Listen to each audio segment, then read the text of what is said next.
الحمد لله نحمده ونستعينه ونستغفره ونؤمن به ونتوكل عليه ونعوذ بالله من شرور أنفسنا ومن سيئات أعمالنا من يهده الله فلا مضل له ومن يضلله فلا هادي له وأشهد أن لا إله إلا الله وحده لا شريك له وأشهد أن سيدنا ومولانا محمدا عبده ورسوله أما بعد فأعوذ بالله من الشيطان الرجيم بسم الله الرحمن الرحيم والذين إذا أنفقوا لم يسرفوا ولم يقتروا وكان بين ذلك قواما وقال النبي صلى الله تعالى عليه وسلم من أمسى كالا من عمل يده أمسى مغفورا له أو كما قال النبي صلى الله تعالى عليه وسلم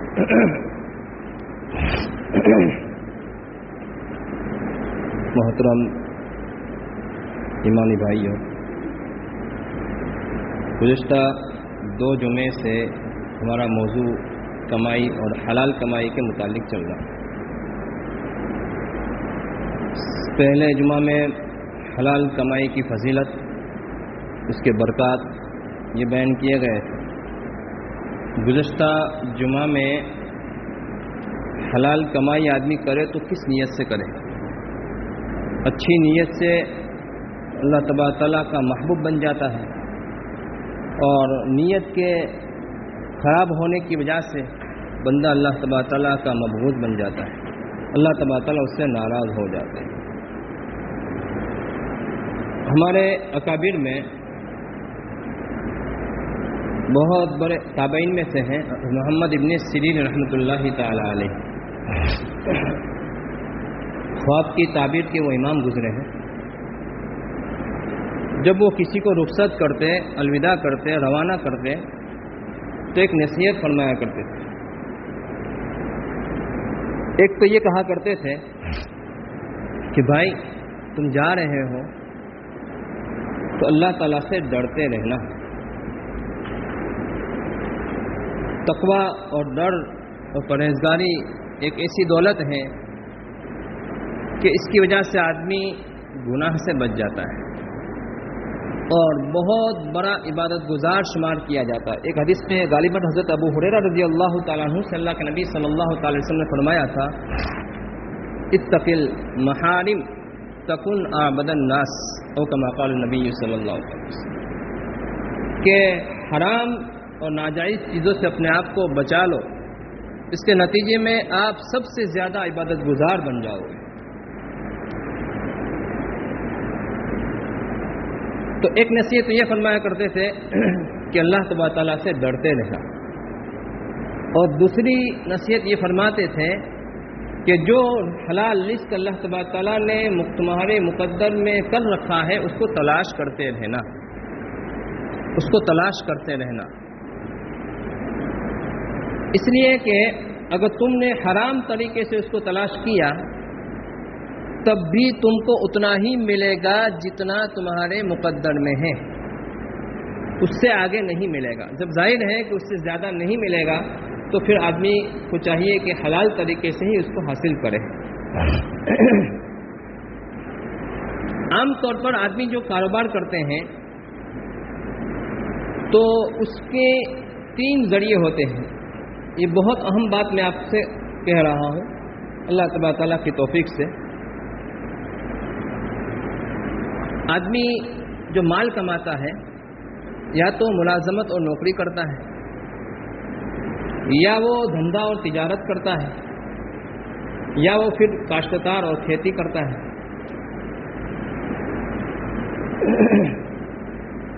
گزشتہ جمعہ کو میں نے نیت کے بارے میں کچھ بات کہی تھی کہ آدمی کماوے تو کس نیت سے کماوے۔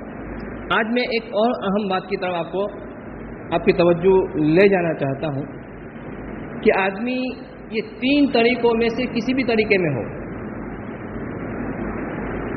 چاہے تو ملازمت کر رہا ہے، نوکری کر رہا ہو، چاہے وہ تجارت اور دھندا کر رہا ہو، چاہے وہ زراعت اور کھیتی کر رہا ہو تو اس کو یہ نیت کرنی چاہیے کہ یہ میرے پیارے حبیب صلی اللہ تعالی علیہ وسلم کی سنت ہے، اس لیے کہ اللہ کے نبی صلی اللہ تعالی علیہ وسلم نے ملازمت بھی کی ہے، بکریاں بھی چرائی ہے اجرت پر، یہ ملازمت ہے۔ اللہ کے نبی صلی اللہ تعالی علیہ وسلم نے تجارت بھی کی، حضرت خدیجہ کا مال لے کر گئے تھے، تو یہ تجارت اور دھندا ہے۔ اور اللہ کے نبی صلی اللہ تعالی علیہ وسلم نے مدینہ منورہ کے اندر زراعت بھی کی ہے، کھیتی بھی کی ہے۔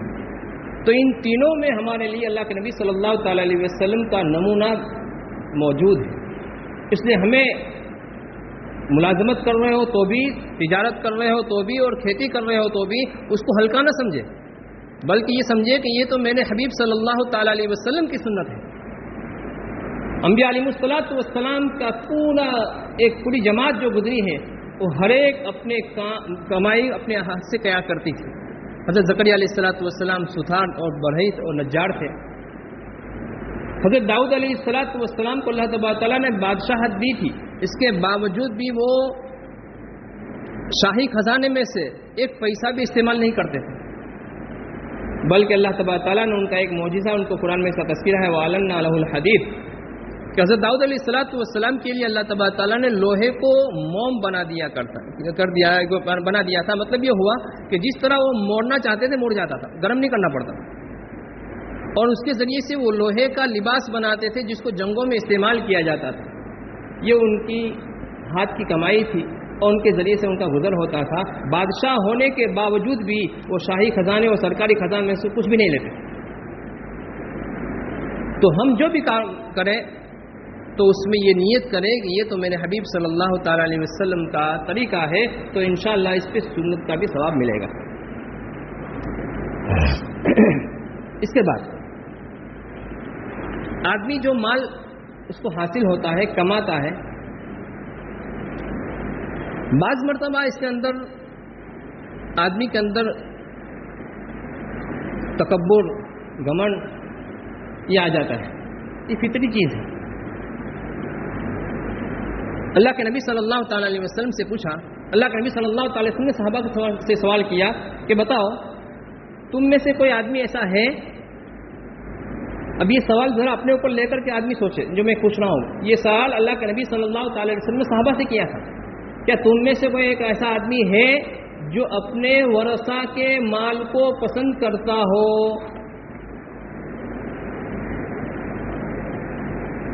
یعنی میرے مرنے کے بعد جو میرے وارث ہو ان کے پاس جو مال ہے میں اس کو ابھی پسند کروں گا؟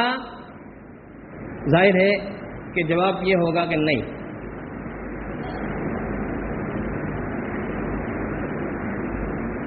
صحابہ اکرام نے کہا کہ اللہ کے نبی صلی اللہ تعالی وسلم، ہر ایک کو اپنا مال پسند ہوتا ہے، اپنے وارث کا مال پسند کیوں کرے گا وہ؟ اب اللہ کے نبی صلی اللہ تعالی علیہ وسلم نے کیا فرمایا اس کو سنیے کہ تمہارا مال کون سا ہے یہ متعین کرو۔ آدمی سمجھتا ہے کہ میرا مال، میرے پاس بینک بیلنس ہے، میرے پاس ملکتیں ہیں، میرے پاس زمین ہے، یہ سب میرا ہے۔ تیرا کیا ہے یہ اللہ کے نبی ہمیں بتا رہے ہیں۔ اللہ کے نبی صلی اللہ تعالی روایتوں کے اندر کئی تفصیلات ہیں، میں مختصر آپ کو سمجھا رہا ہوں۔ تو اللہ کے نبی صلی اللہ تعالی وسلم فرمایا فَإِنَّ مَالَهُ مَا قَدَّمَ، اس لیے کہ انسان کا مال وہ ہے جو اس نے آگے بھیج دیا، وہ مال وارث ہی ما اخر، اور اس کے وارث کا مال وہ ہے جو بینک بیلنس جائیداد چھوڑ کر کے جا رہا ہے، کمایا تھا اس نے اور چھوڑ کر کے جا رہا ہے ورثہ کے لیے۔ اب بعض مرتبہ ایسا ہوتا ہے کہ آدمی یہ امید کرتا ہے کہ یہ ذرا سنیے گا، بہت اہم بات کہہ رہا ہوں میں، میرا مال جو ہے میرے ورثہ میرے مرنے کے بعد اس میں سے صدقہ کرے، خیرات کرے، اس میں سے مجھے ثواب پہنچاوے۔ تو ذرا سوچئے، ابھی آپ اپنے مال کے مالک ہیں، ابھی آپ کا مال آپ کا ہے، اگر آپ نے کل قیامت کے دن کام آنے کے لیے کچھ خرچ نہیں کیا اپنی زندگی میں، تو یاد رکھیے گا آپ کے ورثہ بھی آپ کے مرنے کے بعد آپ کے لیے کوئی خرچ نہیں کریں گے۔ اب بتائیے وہ انسان کتنا بڑا بیوقوف ہے کہ زندگی میں تو آخرت کے لیے کچھ نہیں کر رہا اور یہ سمجھ رہا ہے کہ میرا مال بچے گا نا تو میرے ورثہ جو ہے اس کو کیا کریں گے، میرے لیے خیرات کریں گے اور میرے لیے سویا کے صدقہ کریں گے اور مجھے اس کا ثواب پہنچائیں گے. تو یہ غلط خیالی ہے، اس لیے کہ مال جب ہاتھ میں آتا ہے نا تو پھر آدمی اس کو دینا نہیں چاہتا. تو آدمی کو یہ بھی سوچنا چاہیے کہ میرا مال کون سا ہے. دوسری بات، ابھی میں نے شروع میں آیت پڑھی، یہ اللہ تبارک تعالیٰ کے بندوں کے صفات بیان کیے گئے، اس میں سے ایک آیت میں آپ کو سنائی آج پڑھی ہوئی، والذین اذا انفقوا لم یسرفوا، وہ لوگ جو خرچ کرتے ہیں تو اس میں اسراف نہیں کرتے. اسراف کس کو کہتے ہیں؟ ضرورت سے زیادہ خرچ نہیں کرتے، جتنی ضرورت ہے اتنا ہی خرچ کرتے ہیں. ولم یقتروا، اور اس کے اندر گویا کہ بخل بھی نہیں کرتے ہیں. وکان بین ذلک قواما، اور ان کے درمیانی راہ اختیار کرتے ہیں، یعنی حد سے زیادہ خرچ بھی نہیں کرتے اور حد سے زیادہ بخل بھی نہیں کرتے ہیں. قرآن کریم میں اللہ تبارک تعالیٰ نے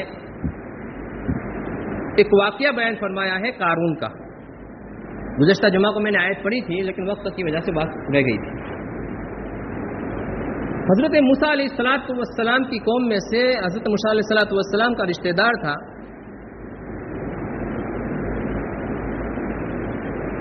ذرا اس واقعے کو ہم اپنے اوپر لے کر کے سنیں گے تو انشاءاللہ فائدہ ہوگا. حضرت موسیٰ علیہ السلام کے ساتھ میں جب بنی اسرائیل پار ہوئے ہیں اس وقت یہ بھی پار ہو گیا تھا.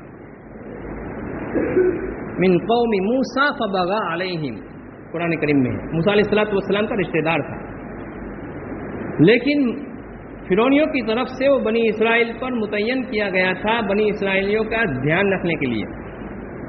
عام طور پر ایسے ہی لوگ ہوتے ہیں، اپنے ہی جو ہے مارے آستین و سانپ بنتے ہیں اور دوسروں کو گویا کی خبریں دیتے ہیں اور اپنے ہی کو نقصان پہنچا کر کے خود اپنا فائدہ کرتے ہیں. حقیقت میں یہ فائدہ نہیں ہے. دنیا میں دو پیسے تو نظر آ رہے ہیں، کل یہ آنکھ بند ہوگی اور دوسری آنکھ کھلے گی، اس کو پتہ چل جائے گا کہ حقیقت کیا تھی، کہ گھوڑے پر سوار تھے کہ گدھے پر سوار تھے. آج مسلمان کا بھی یہی حال ہے، تھوڑا عہدہ مل جاتا ہے تو پھر اپنوں ہی کے پیچھے پڑ جاتا ہے. تو اس کا بھی کام یہی تھا، بنی اسرائیلیوں کے اوپر ظلم کرنا، ان کو پریشان کرنا. لمبا واقعہ ہے، میں مختصر بات بیان کر رہا ہوں. حضرت موسیٰ علیہ السلام اور حضرت ہارون علیہ السلام کو اللہ تبارک تعالیٰ نے جب نبوت دی اور حضرت موسیٰ علیہ السلام کا نائب اور جانشین بنایا تو یہ چاہتا تھا کہ موسیٰ کا نائب تو میں ہونا چاہیے، مجھے ہونا چاہیے تھا، ہارون کیوں بن گئے؟ یہ حسد ہوا اس کو وہاں سے، اور اسی وقت سے حضرت موسیٰ علیہ السلام کا دشمن بن گئے. خیر، اللہ تبارک تعالیٰ نے اس کو بہت مال دیا تھا. حضرت موسیٰ علیہ السلام نے کہا کہ قارون، اللہ تبارک تعالیٰ نے تجھے جو مال دیا ہے اس میں سے تو بندوں کا حق ادا کر، اللہ تبارک تعالیٰ کا حق ادا کر. تو وہ گھمنڈ میں اور تکبر میں کہنے لگا، انما اوتیتہ علی علم عندی، یہ خزانہ، یہ مال، یہ تو میرا ہے، میں نے اپنے ہنر سے، میں نے اپنے دماغ سے، اپنی محنت سے کمایا ہے. مالداروں کی سوچ اللہ تبارک تعالیٰ سے بیان فرما رہے ہیں. مجھے تو میرے ہنر کی وجہ سے یہ ملا ہے. کتنا خزانہ تھا، کتنا خزانہ تھا، اس کا تصور ذرا کیجئے. قرآن کریم میں اللہ تبارک فرماتے ہیں لَتَنُوءُ بِالْعُصْبَةِ أُولِي الْقُوَّةِ، کہ اس ان مفاتحہ لَتَنُوءُ بِالْعُصْبَةِ، کہ اس کے خزانہ نہیں بلکہ خزانے کی چابیاں اتنی ہوتی تھی کہ اس کو اٹھانے کے لیے ایک جماعت چاہیے. اور جماعت میں کتنے لوگ ہوتے تھے؟ تو اس میں کئی اقوال ہیں، کم سے کم 10 اور زیادہ سے زیادہ 40. وہ اگر 10 آدمی چابیاں اٹھاتے ہو، آپ اندازہ کیجئے وہ خزانہ کتنا ہوگا. اور یاد رکھیے گا اس زمانے کا خزانہ جو ہوتا تھا، میں نے اس سے پہلے گزشتہ بیان کیا تھا، یہ آج کل کے نوٹ نہیں ہوتے تھے، کاغذ کے ٹکڑے، اس کی کوئی حیثیت نہیں ہے. اس زمانے کا جو خزانہ ہوتا تھا وہ دنانیر اور دراہیم، سونا اور چاندی ہوا کرتا تھا. اب یہ تکبر میں آ گیا. فخرج فی قومی فی زینتی، ایک مرتبہ وہ اپنا معائنہ مظاہرہ کرنے کے لیے، اپنی طاقت بتانے کے لیے اپنی لاہو لشکر کے ساتھ نکلا. تو وہ لوگ جو ہمارے جیسے کمزور ایمان والے تھے، میں صحیح کہہ رہا ہوں، یہ لفظ ہمیں ذرا غور کیجیے گا، ان مالداروں کو دیکھ کر کے یہ سمجھنے لگے کہ او ہو ان کو تو کیا اللہ نے دیا ہے، کاش کیسا مال ہم کو بھی ملا ہوتا۔ اللہ تعالیٰ نے ہمیں ایمان دیا ہے، یہ بہت قیمتی دولت ہے، اس کی وجہ سے ہمیشہ ہمیشہ کی جنت اللہ تبارک تعالیٰ ہمیں انشاءاللہ عطا فرمائیں گے۔ اور یہ نافرمان، یہ اللہ تبارک تعالیٰ کے نافرمانی کرنے والے، ان کو اللہ تبارک تعالیٰ نے جو مال دیا ہے، قرآن کریم کی آیت کا اگر میں خلاصہ بیان کروں، 25ویں پارے میں اللہ تبارک تعالیٰ فرما رہے ہیں کہ اگر مجھے کمزور ایمان والوں کا اندیشہ نہ ہوتا نا تو میں ان دشمنوں کے گھروں کی سیڑھیوں کو، ان کے چھتوں کو سونے اور چاندی کا بنا دیتا۔ ہمارا خیال رکھا ہے اللہ تبارک تعالیٰ نے ہم جیسے کمزوروں کا۔ تو ان کے پاس جو مال ہے، یاد رکھیے گا، یہ جب تک ان کی جان ہے وہاں تک ہے، اور جیسے ختم ہوئے تو پھر وہاں پر کچھ نہیں ہوگا ان کے لیے۔ اللہ تبارک تعالیٰ نے قرآن کریم میں اس قارون کو 4 نصیحتیں فرمائی ہیں، 4 نصیحتیں، ذرا اس کو سنیے گا۔ وابتغ فیما آتاک اللہ الدار الآخرہ، پہلی نصیحت، وابتغ فیما آتاک اللہ الدار الآخرہ۔ میں نے ابھی کہا کہ ابھی زندگی میں موقع ہے کہ ہم آخرت کے لیے کچھ کر کے جاویں، ورنہ پھر بعد میں اپنے ورثہ سے اس کی امید مت رکھنا۔ کیا فرمایا اللہ تبارک تعالیٰ؟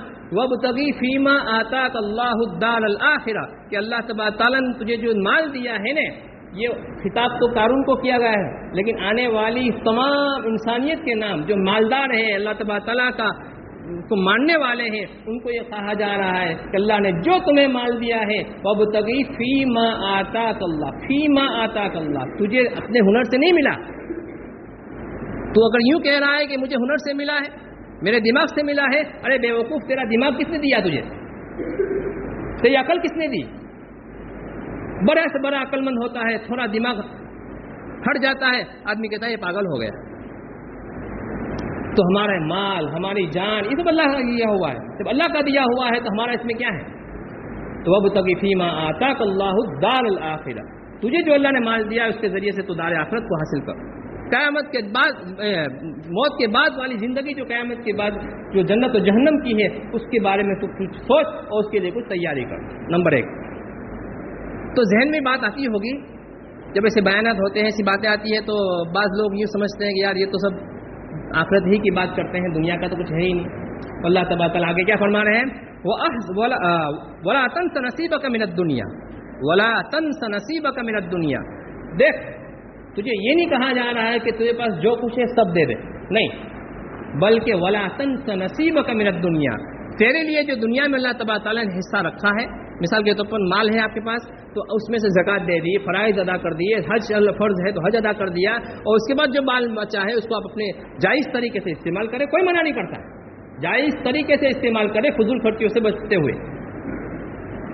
تو وَلَا تَنْسَ نَصِيبَكَ مِنَ الدُّنْيا، اپنے دنیا کے حصے کو بھی مت بھولنا، اس کی بھی اجازت ہے، اس میں بھی اس سے خرچ کرنا، اس سے منع نہیں کیا جا رہا ہے۔ یہ 2 نصیحت۔ اور تیسری نصیحت یہ کی وَأَحْسِن كَمَا أَحْسَنَ اللَّهُ إِلَيْكَ، اور لوگوں کے ساتھ احسان کا معاملہ کر جیسا کہ تیرے ساتھ اللہ تبارک تعالیٰ نے احسان کا معاملہ کیا ہے۔ مالدار کیا سمجھتے ہیں؟ ہم نے محنت کی ہے نا، ہم نے اپنی عقل دوڑائی ہے نا تو ہمیں مال ملا ہے، اور یہ غریب جو ہے نا کچھ کرتا ہی نہیں ہے، بیٹھا رہتا ہے۔